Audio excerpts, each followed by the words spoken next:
പനിപ്പേടിയിൽ കേരളം. കോഴിക്കോട് പനി ബാധിച്ച് ചികിത്സയിലായിരുന്ന 10 വയസ്സുകാരി മരിച്ചു. ഹോട്ട്സ്പോട്ടുകൾ കേന്ദ്രീകരിച്ച് പ്രതിരോധ പ്രവർത്തനങ്ങൾ തുടരുമെന്ന് ആരോഗ്യവകുപ്പ് അറിയിച്ചു.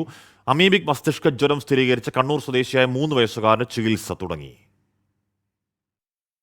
ഇന്നലെ രാത്രി പനി കൂടിയതിനെ തുടർന്നാണ് കൊടുവള്ളി സ്വദേശി KC ഷരീഫിന്റെ മകൾ ഫാത്തിമ ബത്തൂലിനെ ആദ്യം വട്ടോളിയിലെ ആശുപത്രിയിൽ എത്തിച്ചത്. പിന്നീട് കോഴിക്കോട്ടെ ആശുപത്രിയിലേക്ക് മാറ്റി. പക്ഷേ ജീവൻ രക്ഷിക്കാനായില്ല.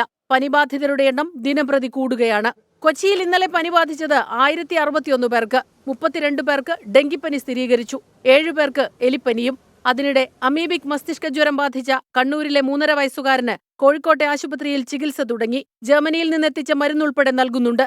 കുട്ടി കുളിച്ച കാരക്കുണ്ട് വെള്ളച്ചാട്ടത്തിലേക്ക് പ്രവേശനം വിലക്കി. മസ്തിഷ്ക ജ്വരം സ്ഥിരീകരിച്ച് ചികിത്സയിലുണ്ടായിരുന്ന 14 വയസ്സുകാരൻ 3 ദിവസത്തിനകം ആശുപത്രി വിടും. കൃത്യസമയത്ത് ചികിത്സ നൽകാൻ കഴിഞ്ഞത് നിർണായകമായി. 24 കോഴിക്കോട്.